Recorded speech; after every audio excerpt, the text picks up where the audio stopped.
So let's just say you've done some base training, you've started to implement hill repeats, and if you haven't seen those videos from me, I'll link to them below, and you're wondering, okay, well, what's next? What else can I do to improve my road cycling performance?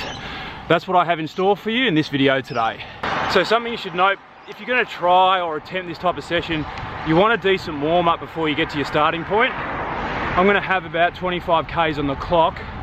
Before I start this session, you'd want at least 15 Ks.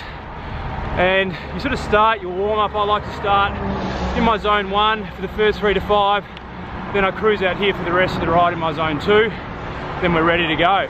So I'm at the bottom of a very famous hill climb here in Noosa on the Sunshine Coast. You can see Garmin on the road here. It's closed roads, about a 3K climb, this one. It's called Gyndia Drive. And you're probably thinking to yourself, okay, he's going to do a different style of hill repeat today. Not at all.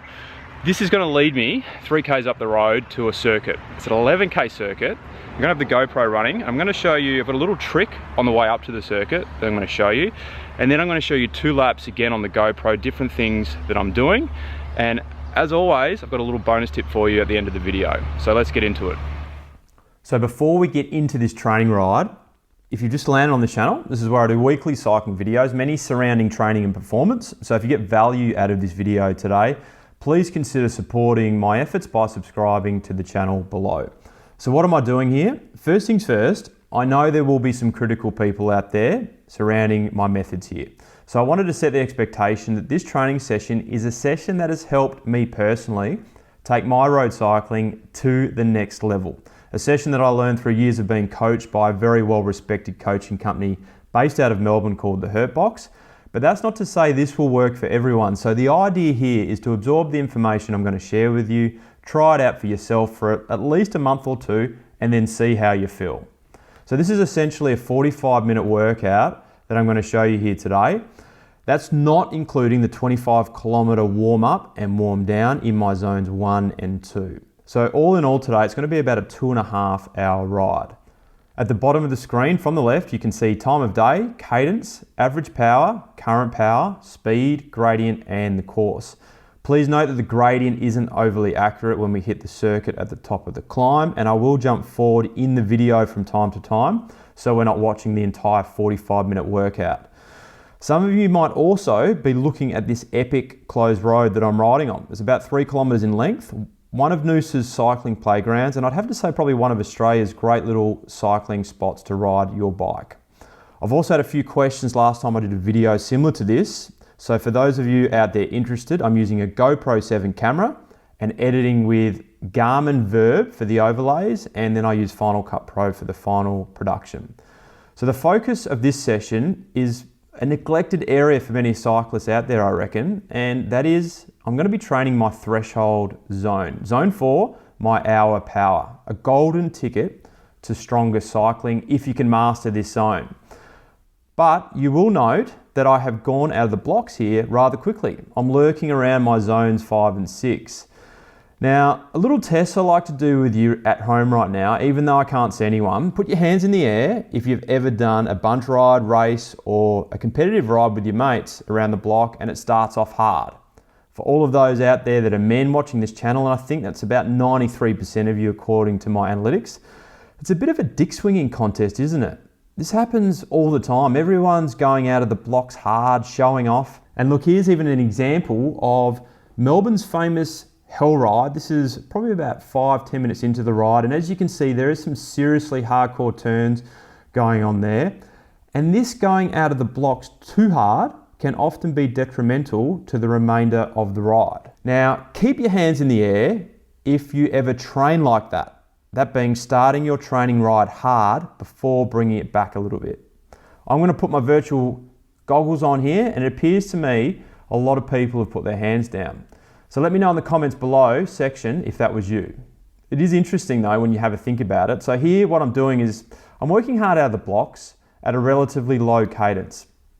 As many of you will know by now, I love a bit of heavy big gear riding. In fact, I've only got a big ring with the SRAM 1x system on this bike, and if you're interested to learn a little bit more about a 1x system on a road bike, I'll link to my review video below this one. So as we get to the top of the climb, I'm about to hit a circuit, and as discussed, we're going to do 2 laps, and post the 2 laps, I'm going to share my post-ride data and explain some interesting insights with you. However, before we talk through the circuit here, I just wanted to let you all know that this video is part of a 3-part series on road cycling performance that I put together off the back of launching an online road cycling course called Road Cycling Fundamentals. It's now available for people out there that want to improve their road cycling. You might be just wanting to beat your mates around the block, or perhaps you've started some local races and you're looking to improve. So the course is mainly video tutorials, right from basic handling skills to improve your confidence levels, right through to understanding how to train with structure, obtaining and utilizing your training zones. So I'll link to that below course.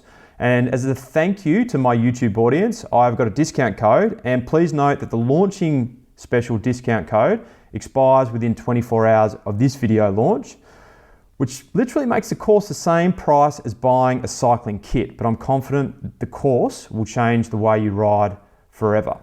So this circuit I've just hit is just over 10 kilometers in length, closer to 11 kilometers actually, but really this workout isn't so much about distance.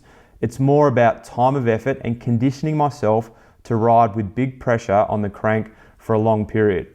If you're looking to do this yourself, any length circuit will do, but I like circuits around the 10 kilometer in length mark, and I'll explain why in lap 2. Now, I would highly recommend finding a circuit and doing these efforts on quiet roads. You'll see on this circuit, I pop out onto a busy road for a couple of kilometers, but there is a bike lane there, and for the rest of the circuit, it is very quiet. Outside of the initial push that I did, I'm now riding today with consistent pressure on the crank, like a zone 2 base training ride, but in zone 4, my hour power zone.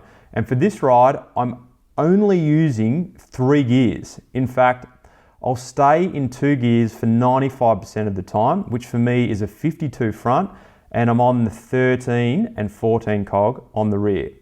By having pretty much one pressure on the crank, I'm going to work 2 primary systems today, both the muscular and cardiovascular systems.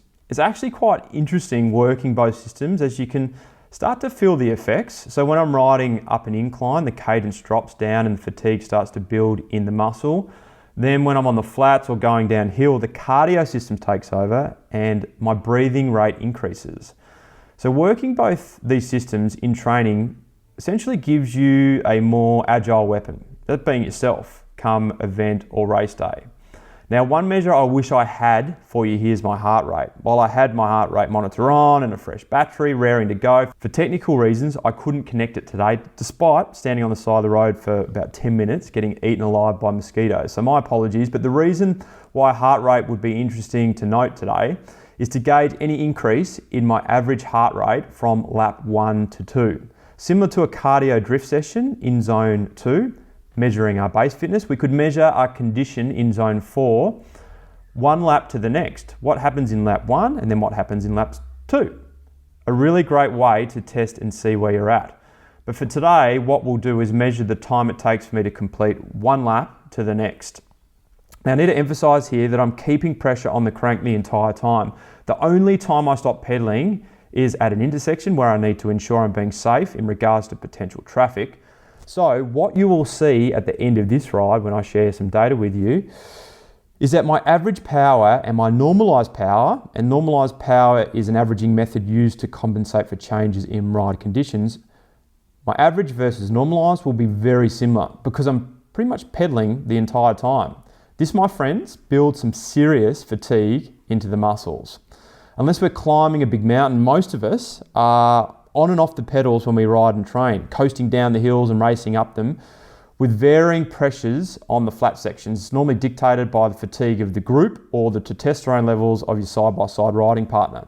So this style of constant pressure is going to give you incredible conditioning. And perhaps as equally as important as the condition, you will have the confidence, and confidence is the operative word here, to ride in your threshold zone. If you're racing or targeting an event, where you want to perform, going into that event knowing what you're capable of is far more empowering than hoping you might be able to hold a certain pressure for a specific period of time. So let's go to lap 2 now. Nothing changes here in terms of the way I'm riding, and take note that my lap time for lap 1 was 18 minutes and 5 seconds.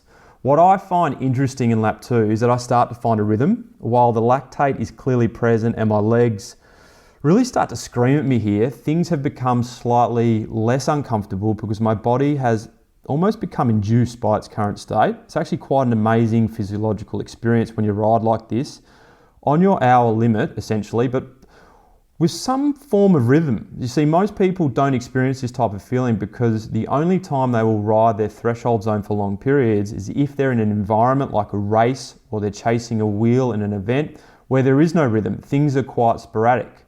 Now, something that we need to be aware of here in the Sunshine Coast, where I'm currently riding, on these quiet roads are wild animals. You'll see coming up here shortly a couple of kangaroos in the middle of the road. Very powerful creatures that have been known to clean up cyclists as they attempt to scurry off the roads.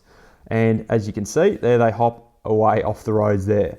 At times, you will also probably see that the camera is shaking a fair bit. Now, this isn't sponsored by GoPro, as I actually use some of my funding from my channel patrons to recently purchase a GoPro 7. Thanks to all my patrons, by the way. I'll put your names up on the screen here. But the stabilization on the GoPro 7 is seriously unbelievable. So I was quite surprised post-ride to see that the vibrations that were constantly present on the bike on this section of road, which is seriously coarse, would be causing the camera to buzz a lot more than you can see, which actually leads me to another positive aspect in regards to this circuit for training.